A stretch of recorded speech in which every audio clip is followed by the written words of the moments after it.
I'm dwfearn, and this is my take on music recording. Recording takes place in an enclosed space, which could be a bedroom, a classroom, a recording studio, a concert hall, or a cathedral.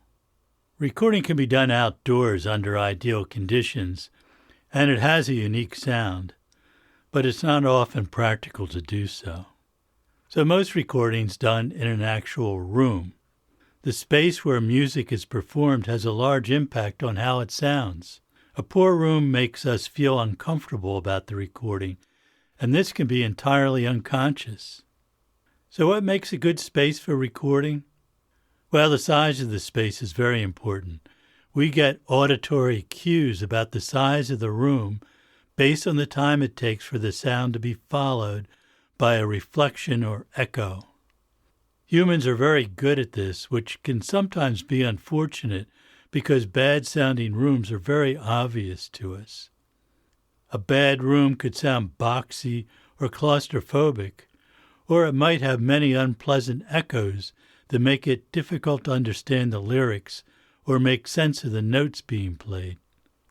The reverberation time of a room is the time it takes for the echoes of the initial sound to decay to inaudibility.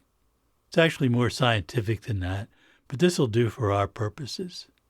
A small room might have a reverberation time measured in milliseconds or thousandths of a second, while a large cathedral can echo for many seconds. Neither extreme is good for most music. It's also possible to record in a room with no echoes whatsoever, an anechoic chamber, which sounds very unnatural to our ears. Most of the great recording studios in the world have a reverberation time of 1 to 2 seconds. If the nature of the reverberation sounds natural to us, those echoes complement the music and make us feel like we are in a comfortable space. A concert hall might have a reverberation time of several seconds. Classical composers create music that is meant to be heard in a concert hall, and the conductor, musicians, and recording engineer also take this into account and can use the reverberation to add excitement and drama. Controlling the ratio between the direct sound from the instruments and the reverberation requires good microphone placement for the desired effect. If the microphone is too close, the reverberation is mostly lost. With a microphone too far away, the reverberation dominates our impression of the sound. The instrument or voice sounds distant. The ideal reverberation time depends largely on the music. Chamber music was meant for a space smaller than a concert hall, perhaps more like a home-sized room. Folk-style acoustic music sounds best in a smaller room with little reverberation. A room that has almost no reverberation may contribute to the intimacy of very personal music. The music should drive the choice of the recording environment. Many recording studios have to accommodate a wide range of musical styles, and that requires skilled engineers to make it sound appropriate for the performance. Some studios have methods to adjust the acoustics to a limited extent. In this discussion, a small room would be a typical household room. A medium room could be 35 feet or more in most dimensions. Obviously, a concert hall is much larger than that. It could be hundreds of feet in width and depth with a very high ceiling. The reverberation time is affected not only by the size of the room, but also the surfaces in the room. A room made of stone, like a cathedral, is going to have much more reverberation than a space with drapery all around. An inappropriate reverberation time can ruin the music, so the natural characteristics of the room are important. Many recordings utilize artificial reverberation to provide the illusion of the proper space for the music. Artificial reverb can conflict with the natural reverberation time of the room and degrade the sound, so many recording studios are purposely designed to have a short decay time. Or perhaps there is no discernible reverberation at all. The room is considered dead. This is one solution because a dead room can be modified with artificial reverb to make it sound like any size space you want. That makes the engineer's job easier, but is it the best solution? I would say no, but there are many hit records made in very dead rooms, so it's not impossible. Dead rooms are not very comfortable for musicians to play in either. Another requirement for a recording studio is isolation from the outside world. There's a lot of misunderstanding, even among audio professionals, about how to stop outside sound from intruding into the studio. Absorptive materials, like household thermal insulation or drapery, do very little to stop sound intrusion. The only thing that works is mass, big, heavy walls that are tightly sealed. Even a tiny gap in an otherwise solid and massive wall can seriously degrade the sound isolation. So great care must be taken in the design and construction of a soundproof studio. Any doors or windows need to be specially designed to stop noise transmission. Heating and air conditioning ducts need to be properly designed and constructed to operate silently and prevent sound transmission between rooms. Needless to say, a proper recording studio requires very expensive construction techniques. No one wants to hear trucks passing by, people talking, or airplanes flying overhead on their recording. With the advent of low-cost, high-quality recording equipment in the 1990s, it became possible to outfit a studio at a much lower cost than it took in the past, when a single tape machine could cost as much as a house. This has opened up recording to anyone with a few $1,000s to spend, and experienced people have made great records in their living room, bedroom, or basement. But the laws of physics still apply to the home recording studio, and eliminating outside noise, or bothering the neighbors with your noise, and designing the space to have a good sound can be challenging. It's especially difficult because most homes do not have a room large enough to permit pleasant reverberation. Not only does the recording space affect the sound of the recording, but it can also affect the performance itself. Musicians often unconsciously tailor their playing style to fit the room in which they are performing. Small recording spaces cannot duplicate the natural reverberation time of a large room and require artificial reverb, or no reverb at all, which can be effective for some types of music.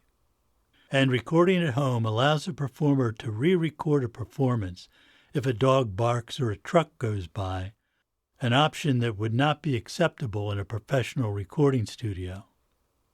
Let's look at how we can modify our recording space to get the best sound out of it. First, we have to isolate our recording space from the outside world. The next step is to optimize the room for recording. We have 3 basic tools for doing that: room proportions, absorption, and diffusion.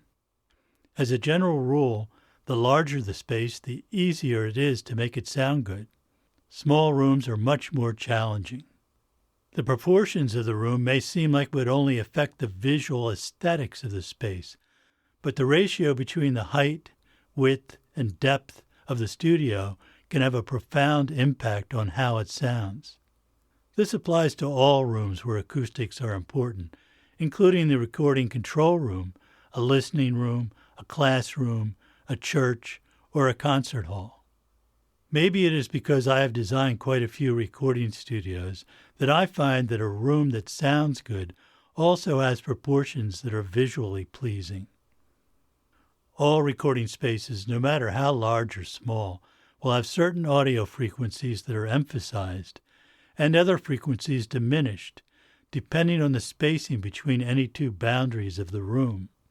That is physics, and it cannot be substantially changed. However, if any of the 3 dimensions is an integral multiple of another room dimension, you can have certain frequencies build up disproportionately, and that's very audible. The worst case is a cube, which will have a characteristic sound that is very uneven in frequency response, perhaps 10 to 30 dB of variation over the audible range. It will sound unnatural and unpleasant. This is particularly a problem in small rooms because the frequencies that are often the most problematic, 300 to 700 hertz for example, will fall in the mid-range of the audio spectrum. This is where our hearing is most sensitive to these things, and that makes the sound muddy and indistinct.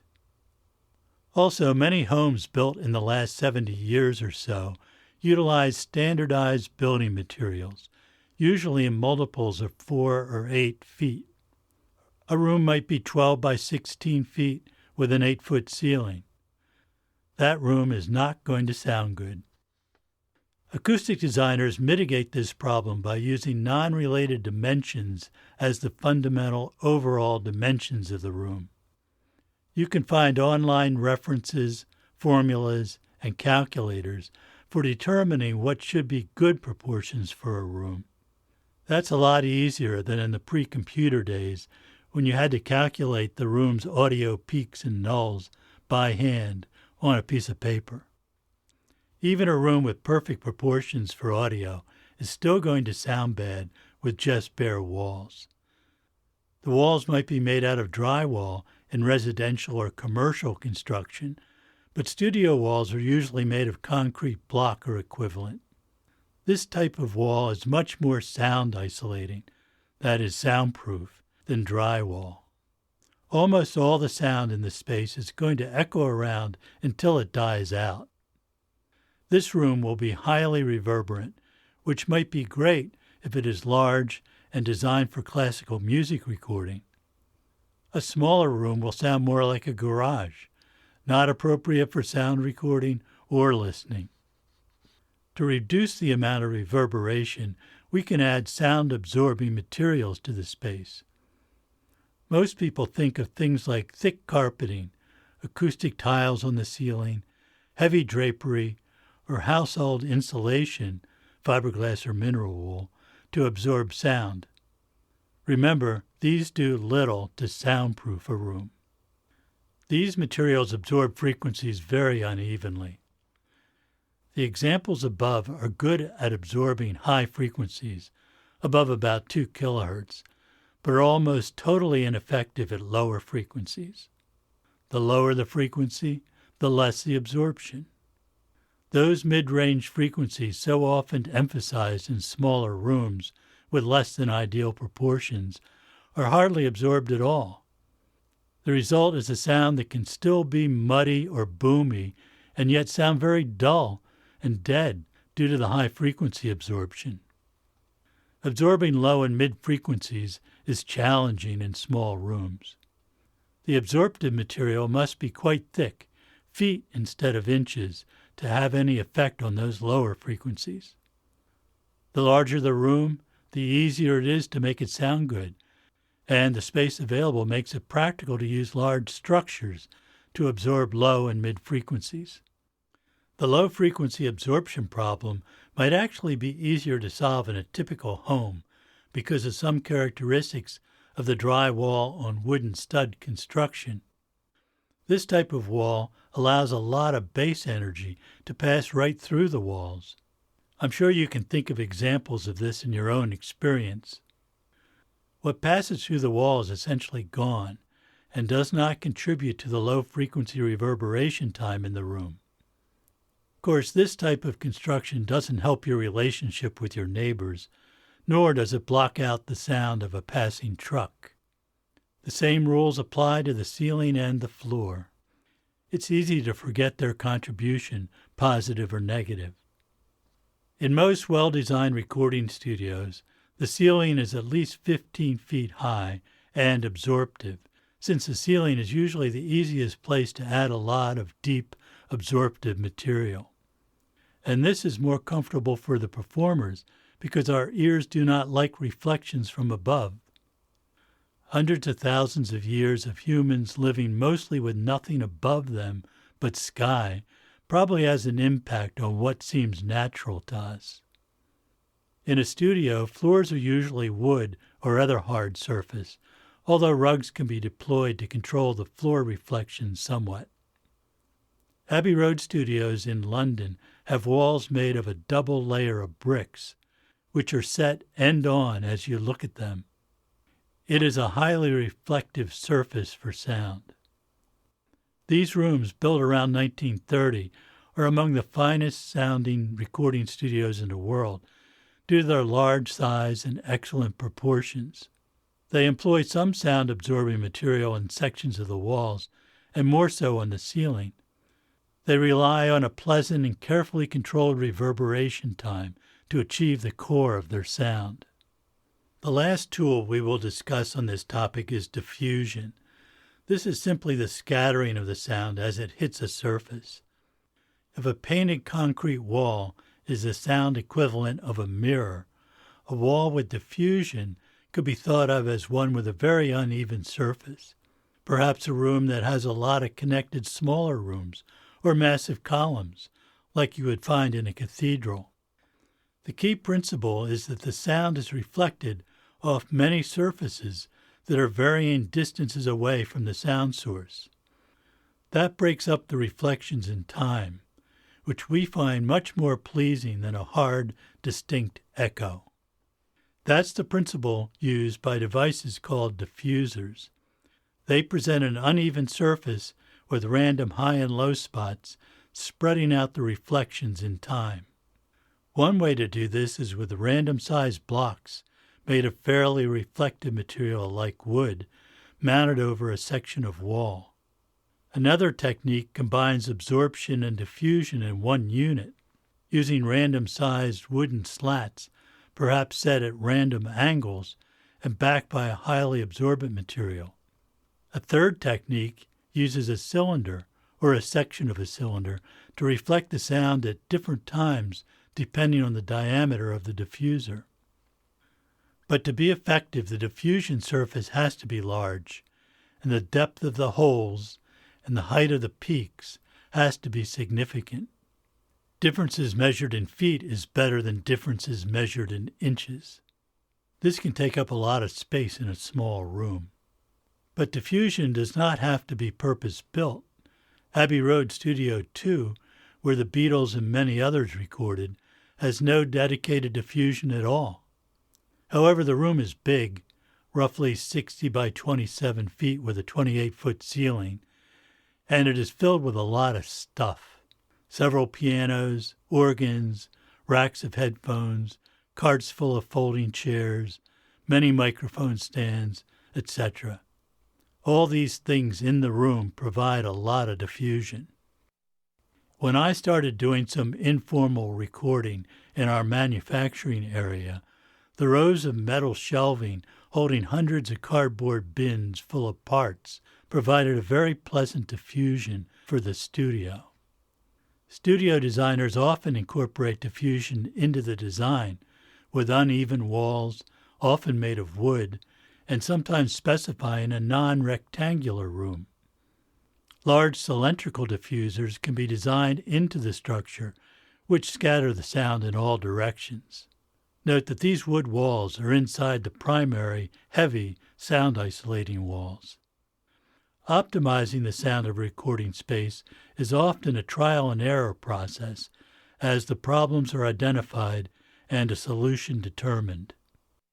Using the tools of absorption and diffusion, along with optimal proportions, results in a recording space that sounds good for the purpose. I want to thank you for your kind comments and encouragement. You can always reach me at dwfearn@dwfearn.com. That email address is also in the podcast description. If you feel like leaving a review, that would be greatly appreciated. You'll need to be listening on a podcast app like Apple Podcasts to do that. Thanks. This is my take on music recording. I'm dwfearn. See you next time.